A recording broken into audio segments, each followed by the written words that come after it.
बात को पकड़ो, गंभीरता से पकड़ो।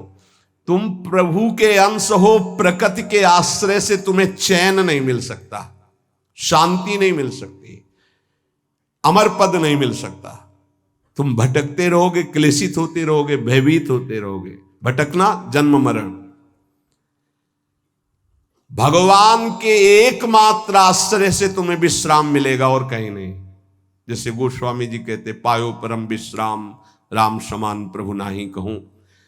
लेकिन कोई भगवान का आश्रय लेना नहीं चाहता, रुपया का आश्रय लेना चाहता है। वस्तु का बल, पद का बल, परिवार का बल, देह का बल, समाज का बल। तब तक भगवान के दर्शन हो जाएं, लोग बातें बनाते समझते नहीं। अरे द्रौपदी जी अवतार हैं, द्रौपदी जी कोई जन्म नहीं लिए, अवतार हैं, शक्ति का अवतार हैं, यज्ञ कुंड से प्रकट हुई। लेकिन आश्रय दृढ़ तब हुआ इस घटना के बाद, चीरहरण घटना के बाद। नहीं, पांडवों का आश्रय था, सभा का आश्रय था, अपना बल का आश्रय था, दांत का आश्रय लिया। जब सब छूट गया तो गोविंद द्वारिका वासिन। ये चीज समझने, कल कुछ संत भगवान आए थे, उनसे यही चर्चा हो रही थी कि आश्रय तत्व पर दृष्टि रखो। कहां आश्रय है तुम्हारा? अंदर से देखो, अभी भगवत प्राप्त हो जाओगे। बिगड़ी जन्म अनेक की अब ही सुधरे आज, आज अभी होई राम को। आश्रय राम का, आश्रय हरि का, आश्रय प्रभु का। किसका आश्रय? सूरदास जी महाराज कह रहे हैं, अपबल, तपबल और बाहुबल, चौथो बल है दाम। किसका आश्रय इनमें से? अपना बल, तपस्या का बल, दाम का बल, विद्या का बल। किसका बल है? बोले सब बल कहां जागृत होता है? बोले हारे को हरे नाम। जो भगवान के आश्रित हो गया, नाम के आश्रित हो गया। ये जितने आश्रय ये टिकाऊ नहीं है, प्रत्युत ये तुम्हें भ्रमित करके तुम्हारे समय को नष्ट करने वाले हैं। जिसने धन का आश्रय ले लिया, पतन है, शास्त्र कह रहा है। क्यों पतन है? खूब बल आ जाता है अंदर, क्योंकि गलत आश्रय लिया ना धन का। अब वो मतवाला हो जाता है, शराब पीना, मांस खाना, व्यभिचार करना, ये उद्दंडता ही उद्दंडता आने लगती है। अब भगवत आश्रित और धन आ गया तो उसका धन दूसरी जगह जाता है, क्योंकि आश्रय सही है। अस्पताल खुलवा दिया, पौशाला, संत सेवा, गौशाला, नाना प्रकार की धार्मिक वृत्तियों के द्वारा दूसरों को सुख पहुंचाना। क्यों? क्योंकि आश्रय बढ़िया है। केवल धन का आश्रय है तो सब दोष आ जाते हैं। इतना ही नहीं, शुभ कर्मों का आश्रय बन जाता है, साधना का आश्रय बन जाता है। अपनी साधना, रोज परिक्रमा लगाता हूं, रोज ये करता हूं, ये करता हूं। देखो दिखाई दे रहा है भक्त, भगवान। भक्त का मतलब होता है भगवान का आश्रय। अब वो ये जो सत साधनाएं हैं, असत नहीं है, पर इनका जो आश्रय हो गया वो डायरेक्ट भगवान के आश्रय से हट। अब हमारी टांगें मजबूत हैं तो हम परिक्रमा लगा रहे हैं, कल टांग टूट गई तो आश्रय भगवान का, उनके आश्रय से भगवत प्राप्ति होगी, कोई इनके आश्रय से थोड़ी। लेकिन अगर वो आश्रय लिया है तो फिर लगेगा हमसे कोई साधना ही नहीं हो रही, आप असंतुष्ट हो जाएंगे। एकमात्र भगवान का आश्रय। तभी कह रहे बिगड़ी जन्म अनेक की अब ही सुधरे आज। अभी इसी क्षण सुधार हो जाएगा, अभी इसी क्षण बात बन जाएगी। अनेक जन्मों की बिगड़ी क्या? आश्रय केवल प्रभु का, मामुपाश्रिता। भगवत प्राप्ति की साधना का भी आश्रय नहीं। ध्यान दो, ये बड़ा सूक्ष्म। आश्रय केवल प्रियालाल का। साधना बन रही बढ़िया, कल साधना ना बने, ऐसे रोग हो जाए, ऐसी शरीर की स्थिति हो जाए, ऐसी मना स्थिति हो जाए तो हमें भगवत प्राप्ति नहीं होगी क्या? होगी। बोले क्यों होगी? तुमसे कोई साधन तो बनता नहीं। बोले हमने साधन का आश्रय नहीं लिया, हमने तो प्रियाजू का आश्रय लिया। सर्वेषु साधन वरेषु चिरम निराशा। बात समझना, ये आंतरिक है, आध्यात्मिक। भरोसा केवल प्रभु का, आश्रय केवल प्रभु का, इसी से भगवत प्राप्ति होती है। पूर्व में जब प्रथम बोलना शुरू हुआ था मुरारी से, उनसे यही आश्रय तत्व पर केवल चर्चा होती थी। आश्रय को समझिए। अगर आश्रय साधन का तो भोग साधन का होता है, साधन सुख का भोग होता है। इसीलिए यह गुण साधनते नहीं, बड़ा सूक्ष्म। तो अब जैसे अल्पज्ञ साधक है तो सोचता है कि फिर तो साधना ही नहीं करनी चाहिए। तो अभी तक आप कर रहे थे क्या? आपसे करवा रहे थे जिनके आश्रित हो। ऐसे भाव में आओ। साधन हो रहा है, प्रभु को समर्पित हो रहा है। नहीं हो रहा है तो हम तो प्रभु को समर्पित ही हैं, हमारी भगवत प्राप्ति तो पक्की है। पर यह समझ आनी बहुत कठिन हो जाती है। हम परिक्रमा लगाया है तो कह सकते हैं कि हम भगवत प्राप्ति कर सकते हैं, क्योंकि साधन का भरोसा है। अगर नहीं लगा पाए तो भी हमारे भरोसा में कमी हो जाएगी। आप आखिरी बात समझ लीजिए, यदि आपने अंदर से आश्रय हमारे प्रियालाल का ले लिया और कुछ नहीं बन रहा तो भगवत प्राप्ति हो जाएगी। हमारी बात समझ लेना। ये हम बहुत समझी सोची हुई बात कर रहे हैं। आश्रय आपका कहां है? एक क्षण के आश्रय को प्रभु बहुत बड़ा मान लेते हैं, ध्यान रखना। जब बाली जी का भगवान ने प्रहार करके वध किया तो आखिरी श्वासें बाली जी की भगवदाकार थी, पर भगवान से बड़ा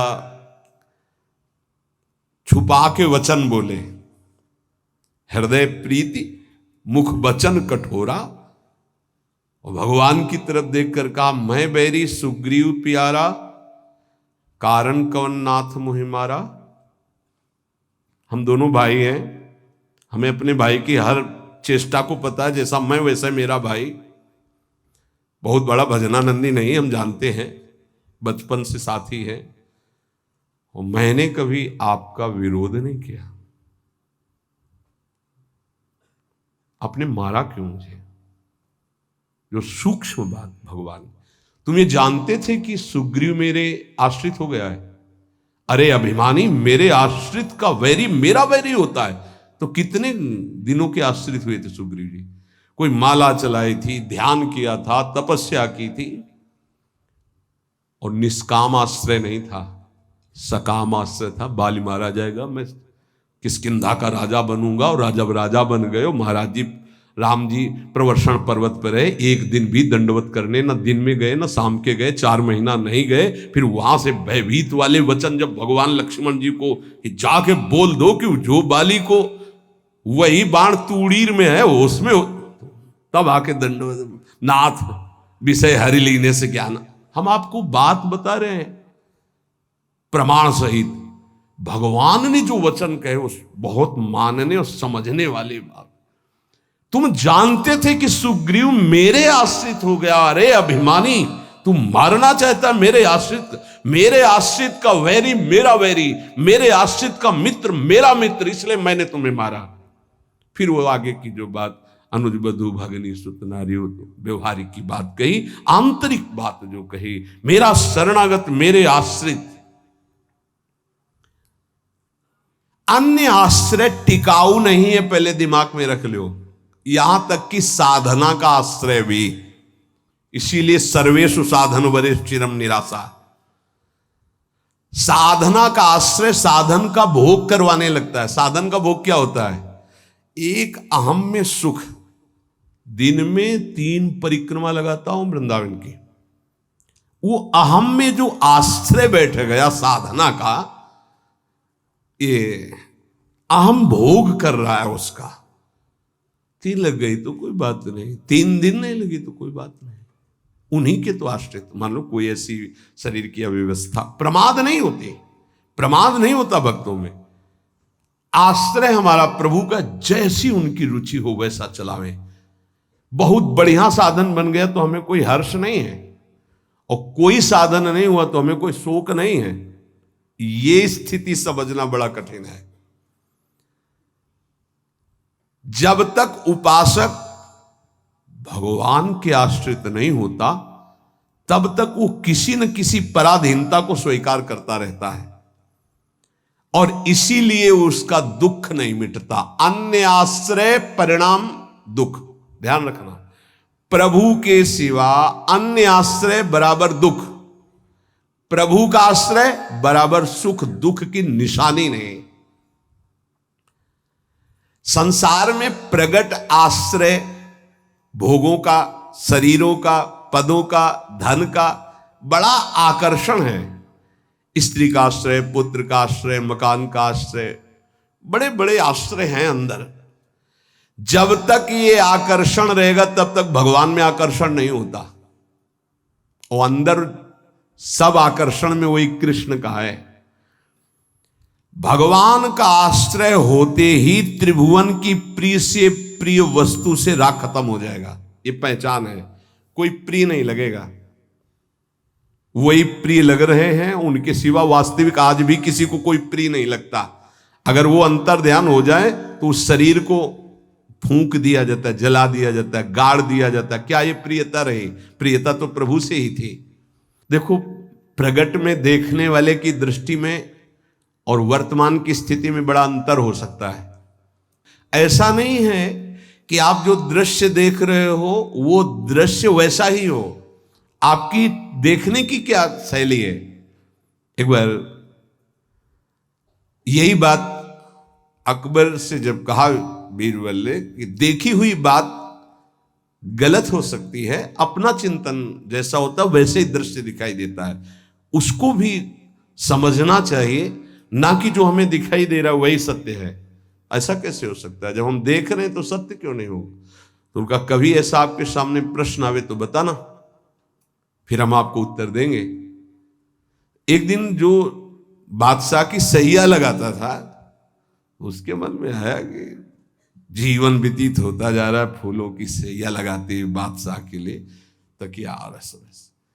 5 मिनट लेट के देखते बादशाह थोड़ी आ जाएगा इस समय। लेटा तो सोचा इनका जो चद्दर है इतना सुगंधित और मुलायम, जरा डाल के डाला और आंख मूंद के 5 मिनट आनंद लेते, सो गया। अब भैया कहाँ चारपाई में सोने वाला, कहाँ बादशाह की सैया में। और दरबार में उनको विलंब था, तो जो उनकी पत्नी थी वो वहां गई। आज महाराज बिना कुछ खाए पिए बात किए, हमें लगता कोई सीरियस मैटर रहा होगा, थकित होकर के सो गए। पार्श्व में वो सो गए। अब बादशाह आया तो देखा मेरी सैया में कोई पुरुष और हमारी पत्नी। तलवार खींची तो उसने कहा था बीरबल ने कि दृश्य झूठा हो सकता है। उसको बुला के कहते हैं एक दृश्य कहां से झूठा हो सकता है, मैं सत्य देख रहा हूं। बुलाया और कहा कि तुम कहते थे दृश्य झूठा हो सकता है, देखने वाले की क्षमता के अनुसार दृश्य दिखाई दे। मैं देख रहा हूं मेरी पत्नी किसी गैर पुरुष के साथ पड़ी हुई, ये झूठा है? बोले महाराज झूठा भी हो सकता है। झूठा ही है मैं ऐसा नहीं कहता, लेकिन झूठा भी हो सकता है। अब कौन पुरुष है अब हमें तो पता नहीं, लेकिन आप 2 मिनट खंभे की आड़ में रुकिए। रानी को ऐसे जी, बोले आप किसके साथ सो रहे? बोले महाराज के साथ। बात नहीं की? बोले नहीं, थके थे सो रहे थे इसलिए जगह नहीं, पार्श्व में सो गए। ठीक है आप जाइए, हम महाराज को जगा के ला रहे हैं क्योंकि भोजन नहीं पाया, इनको पवाना है। हाँ ठीक है। पर्दा हटाया तो वो फूल बिछा ले। वो तो घबरा रहा था एकदम, तो उनका मालिक जान बचा लो, मुझे ऐसा ऐसा आया इसलिए। नहीं तो किसके साथ? बोले हमारे साथ तो कोई नहीं था। बादशाह पर्दे के आड़ में सुन रहे। बोले चुपचाप भाग जा, अगर बादशाह जान गए तो मार भगा दे। बोले सरकार देखा दोनों निर्दोष थे, यदि आप मारते तो दोनों की हत्या आप कर सकते थे, लेकिन दोनों निर्दोष थे। हमारी दृष्टि प्राकृतिक दृश्यों का फाइनल नहीं कर सकती, फिर सच्चिदानंद का कैसे? तो हमें अपनी दृष्टि सुधारने, वीत राग, जिनका राग बीत गया है अर्थात परम वैराग्यवान, भगवत लीला का रसास्वादन, इसलिए परम वैराग्यवान परमहंस शिरोमणि सुखदेव जी को श्रीमद् भागवत कथन का अधिकारी श्री भगवान व्यासदेव जी ने जान करके भागवत दी। जब कोई प्रभु से विमुख हो जाता है तो नाशवान पदार्थों में और शरीर में, ये नाशवान है, इसमें राग हो जाता है। अब ये राग उससे पापाचरण कराता रहता है, वो भगवान की लीलाओं को नहीं देख सकता। हमारा सच्चिदानंद प्रभु की प्राप्ति का पहले भूमिका समझ ले। जब कोई तीनों रागों से, तीन प्रकृति के गुण, तीन शरीरों की रचना, तीनों लोकों का वैभव, तीनों रागों से जो मुक्त हो जाता है वो भगवत प्राप्त होता है। भगवत प्राप्ति में भी बड़ा भेद है कई तरह का।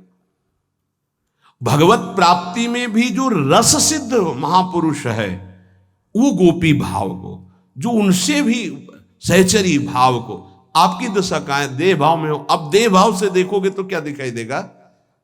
जैसा चश्मा वैसे दिखाई देगा। इसलिए लीला का वास्तविक रहस्य कौन जानता है? बोले वीतराग। कौन वीतराग?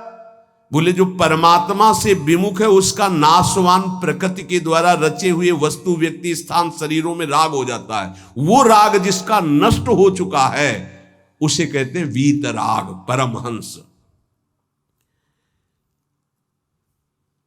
ये राग कामना पैदा करता रहता है। रजोगुण से राग उत्पन्न होता है और राग से अप्राप्त की प्राप्ति की चाह का नाम कामना है। मैं ये भोग लूं, जो सुना, जो पढ़ा, जो देखा वो भोग लूं, प्रकृति का कामना कहते हैं। कामना जहां उत्पन्न होती है तो प्रिय पदार्थों का भोग भोगने से लोभ होता है, प्रिय पदार्थों के भोगने में बाधा पड़ने पर क्रोध होता है। भगवान कह रहे हैं कि वीतराग भय क्रोधो मनमया मामुपाश्रिता। जिसका राग नष्ट हो चुका है और जिसका क्रोध नष्ट हो चुका है, क्रोधी नहीं और भय नहीं है। भय, जब तक आप पापाचरण करेंगे तो बिना किसी भय के भी आपको भय लगता रहेगा। ध्यान रखना, हृदयों में देख लेना। अगर भय लग रहा है आपको, अव्यक्त भय, कहीं ऐसा ना हो जाए, कहीं ऐसा, आपका मन मलिन है और आपने पापाचरण किए हैं, वो आपको भयभीत करते रहेंगे। जो भगवत शरणागत निर्मल हृदय वाला होता है उसके अंदर निर्भयता आती, निर्भय, निश्चिंत, निशोक। भगवान कह रहे हैं जो राग रहित है और भय रहित है। भय एक ही जगह आता है। अज्ञान जनित नाशवान शरीरों में राग, भोगों में राग, जिससे पापाचरण, तो ये शरीर न नष्ट हो जाए इस बात का भय बना रहता है, कहीं भोग सामग्री न छूट जाए इस बात का भय बना रहता है, और एक मन में अव्यक्त भय बना रहता है, वो पापाचरण का फल, वो एक कल्पनात्मक भय बना रहता है, भयावह, जिसे आजकल भाषा में डिप्रेशन कहते हैं। वो बेमतलब की बातें सोच सोच कर डरता रहेगा। लेकिन भजन, भगवद आश्रय, ये निर्भय करता है, भय नहीं रहता। जब हमारी कामनाओं की आपूर्ति होती है तो क्रोध आता है, लेकिन भक्त की अगर कहीं वो कामना वाला भी अभी है, आपूर्ति होती तो कृपा मनाता, बड़ी कृपा हुई, भले नहीं दिया, नहीं मेरा मन फंसा देता, पूर्ति हो गई तो बहुत दुलार है, बड़ी प्रभु की दुलार वृत्ति है। वो प्रभु की तरफ ही देखता है, पूर्ति में भी अपूर्ति में। इसलिए ना वो तो लोभ से बंध पाता है ना क्रोध से। वो तो महान पुरुष होते हैं जिनमें कोई कामना नहीं होती, लेकिन प्रायः कामना से ही भक्ति प्रारंभ होती है। जो हमारा अनिष्ट होने की आशंका बनी रहती है, ये अविद्या, अज्ञान, नाशवान पदार्थ, नाशवान शरीर की प्रियता के कारण, तो भय, क्रोध, लोभ, ममता, ये सबका मूल जो है कामना है, काम है। इसी से दोषों की उत्पत्ति होती है। जब तक ये काम है तब तक भगवान की लीलाओं को तुम कैसे जान सकते हो? कैसे जान सकते हो? जब तक तुम्हारे शरीर से काम क्रीड़ा होती है, तुम्हारे अंदर मन में कामनाएं प्रकट होती हैं, तब तक तुम भगवान के चरित्रों का रहस्य नहीं जान सकते। क्योंकि भगवान कह रहे मेरे जो चरित्रों को, मेरे कर्म को, जन्म को दिव्य जान जाता है, उसका पुनर्जन्म नहीं होता, तो कौन जान जाता है? तो बोले वीतराग भय क्रोधा।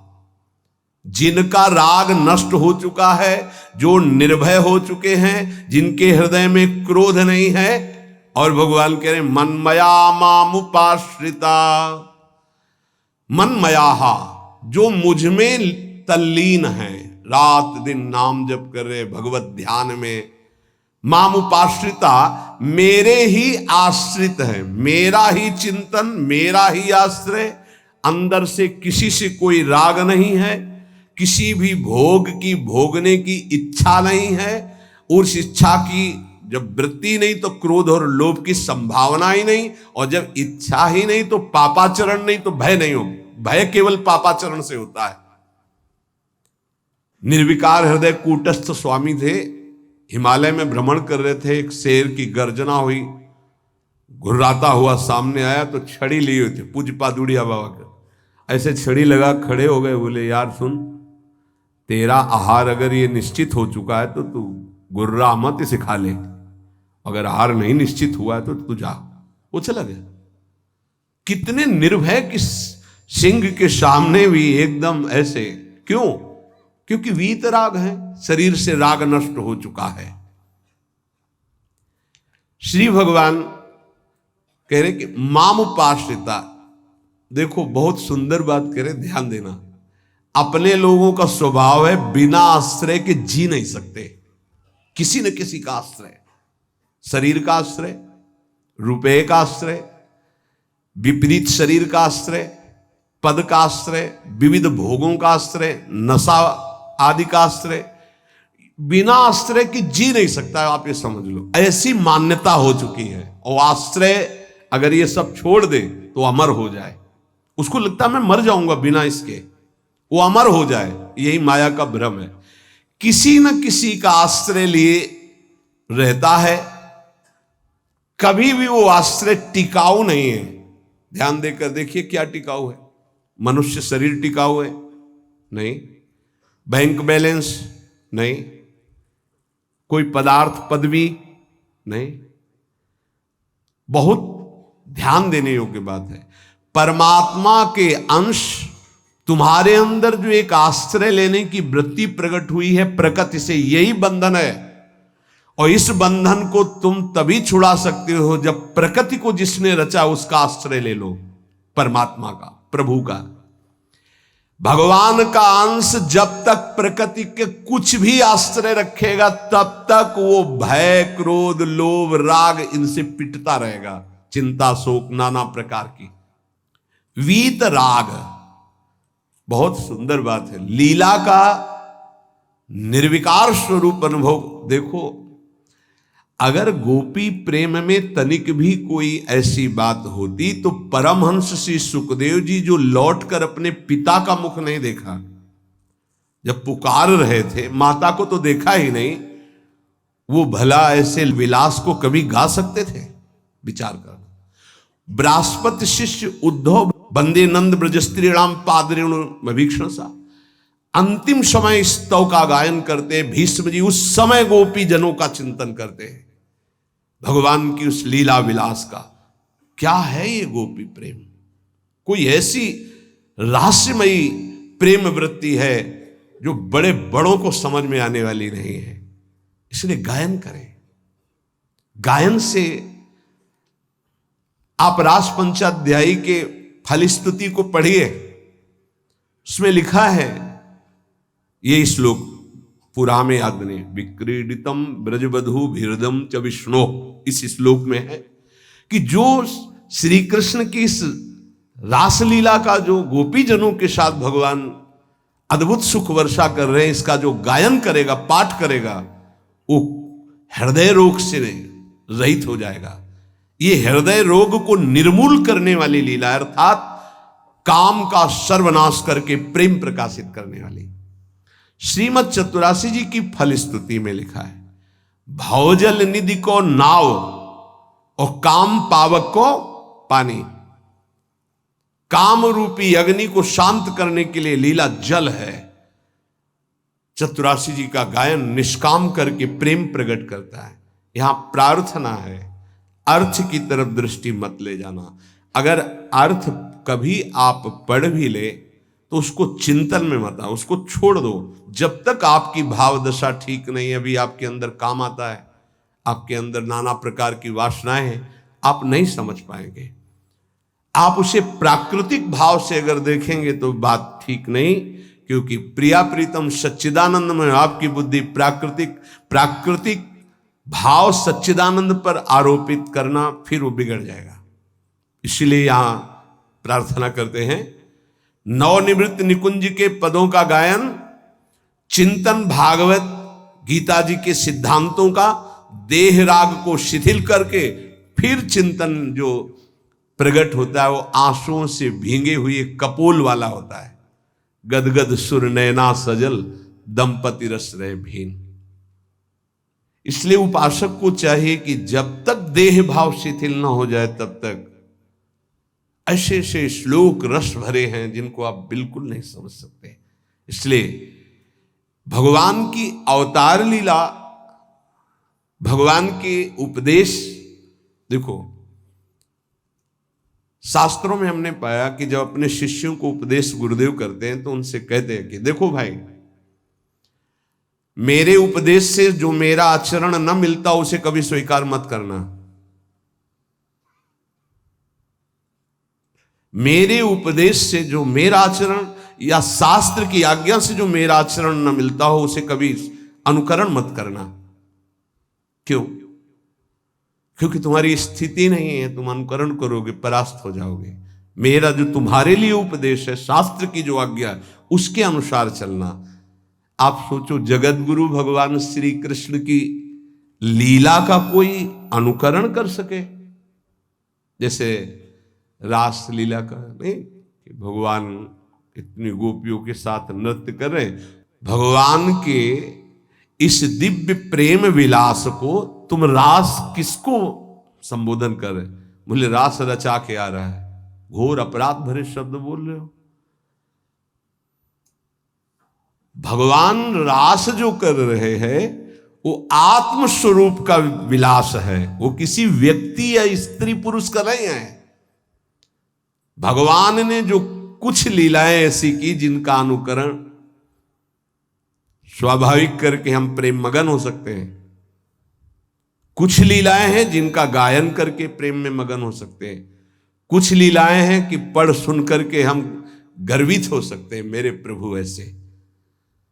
तो रास लीला के पहले भगवान की जैसे लीला एक आती है गोवर्धन लीला, फिर रास लीला। चलो रास लीला तुम करने के अनुकरण करने की बात करते, चलो गोवर्धन लीला करो। नहीं, भगवान जो लीला करते हैं उनका अनुकरण करो, गोवर्धन लीला करो। अब भी 21 किलोमीटर के महाराज हैं गिरिराज जी। श्री कृष्ण चंद्रजू जो लीला कर रहे हैं वो गायन करनी है, अनुकरण करने की सामर्थ्य किसमें है? किसमें है? भगवान शंकर ने हलाहल जहर निकला समुद्र मंथन से, यहां रोक लिया। तुम एक कुल्ला पानी रोक के दिखाओ, पानी, और हलाहल जहर रोक लिया। तो सामर्थ्यवान महापुरुषों का आचरण वही अनुकरणीय है जो शास्त्र सम्मत है, जिनका वो आदेश कर रहे हैं कि आप ऐसा कीजिए। हर बात अनुकरणीय नहीं है, क्योंकि वो किस दशा में किस स्थिति में है। इसीलिए यहां भगवान कह रहे मेरे जन्म कर्म की दिव्यता को कौन जानेगा, और जो जानेगा उसका पुनर्जन्म नहीं होगा। तो बोले वीत राग, जिसका राग नष्ट हो चुका है,